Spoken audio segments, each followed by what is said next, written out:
ಮಹಾರಾಷ್ಟ್ರದಲ್ಲಿ ಮತ್ತೊಂದು ಮಹಿಳೆಯ ಮೇಲಿನ ಲೈಂಗಿಕ ಕಿರುಕುಳ ಪ್ರಕರಣ ಜನರಲ್ಲಿ ಆತಂಕ ಮೂಡಿಸಿದೆ. ಛತ್ರಪತಿ ಸಂಭಾಜಿ ನಗರದಲ್ಲಿ ಜನವರಿ 31ರ ಮುಂಜಾನೆ ನಡೆದಿರುವ ಈ ಘಟನೆ ಸಂಬಂಧಿಸಿದ ಸಿಸಿಟಿವಿ ದೃಶ್ಯಗಳು ಇದೀಗ ಸಾಮಾಜಿಕ ಜಾಲತಾಣಗಳಲ್ಲಿ ವ್ಯಾಪಕವಾಗಿ ಹರಿದಾಡುತ್ತಿದೆ. ರಸ್ತೆಯಲ್ಲಿ ನಡೆದುಕೊಂಡು ಹೋಗುತ್ತಿದ್ದ ಮಹಿಳೆಯೊಬ್ಬರನ್ನ ದುಷ್ಕರ್ಮಿಯೊಬ್ಬ ಅಡ್ಡಗಟ್ಟಿ ಬಲವಂತವಾಗಿ ಹಿಡಿದು ಲೈಂಗಿಕ ಕಿರುಕುಳ ನೀಡಿರುವುದು ಸಿಸಿಟಿವಿ ಕ್ಯಾಮೆರಾದಲ್ಲಿ ಸೆರೆಯಾಗಿದೆ. ಈ ಘಟನೆ ಸಮೀಪದ ಮನೆಯೊಂದರಲ್ಲಿ ಅಳವಡಿಸಿದ್ದ ಸಿಸಿಟಿವಿಯಲ್ಲಿ ದಾಖಲಾಗಿದ್ದು, ಸುಮಾರು 15 ನಿಮಿಷಗಳ ಕಾಲ ಮಹಿಳೆಯನ್ನು ಕಾಡಿರುವ ದೃಶ್ಯಗಳು ಸ್ಪಷ್ಟವಾಗಿ ಕಾಣಿಸುತ್ತಿದೆ. ಈ ವೇಳೆ ಮೊಬೈಲ್ ಫೋನ್ನಲ್ಲಿ ಮಾತನಾಡುತ್ತಲೇ ಮಹಿಳೆಯತ್ತ ಸಮೀಪಿಸಿದ ಆತ ಆಕೆಯನ್ನ ಅನುಚಿತವಾಗಿ ಸ್ಪರ್ಶಿಸಲು ಆರಂಭಿಸಿದ್ದಾನೆ.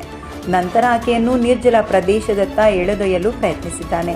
ಇದಕ್ಕೆ ತೀವ್ರವಾಗಿ ವಿರೋಧ ವ್ಯಕ್ತಪಡಿಸಿದ ಮಹಿಳೆ ಜೋರಾಗಿ ಕೂಗಿಕೊಂಡು ಆತನಿಂದ ತಪ್ಪಿಸಿಕೊಳ್ಳಲು ಪ್ರಯತ್ನಿಸಿದ್ದಾಳೆ.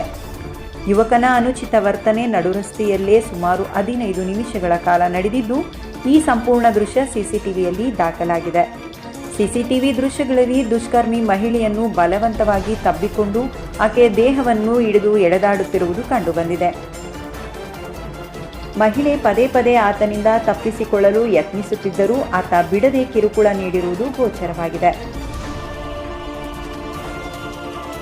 ಕೆಲವು ಕ್ಷಣಗಳ ನಂತರ ದುಷ್ಕರ್ಮಿ ಮಹಿಳೆಯನ್ನು ಅಲ್ಲಿಗೆ ಬಿಟ್ಟು ದೂರ ಹೋಗಲು ಯತ್ನಿಸಿದ್ದಾನೆ. ಈ ವೇಳೆ ಆತ ತನ್ನ ಮೊಬೈಲ್ ಫೋನ್ ಮೂಲಕ ಯಾರಿಗೂ ಕರೆ ಮಾಡುತ್ತಿರುವುದು ಕಂಡುಬಂದಿದೆ. ಇದನ್ನು ಗಮನಿಸಿದ ಮಹಿಳೆ ಆತನನ್ನು ಹಿಂಬಾಲಿಸಿ ಹಿಡಿಯಲು ಪ್ರಯತ್ನಿಸಿದ್ದಾಳೆ. ಈ ವೇಳೆ ದುಷ್ಕರ್ಮಿ ಆಕೆಗೆ ಥಳಿಸಿರುವುದು ಕೂಡ ಸಿಸಿಟಿವಿಯಲ್ಲಿ ದಾಖಲಾಗಿದೆ. ಮಹಿಳೆ ಅಳುತ್ತಲೇ ಆತನನ್ನು ಎದುರಿಸುವ ದೃಶ್ಯಗಳು ಮನಕಲುಕುವಂತಿತ್ತು.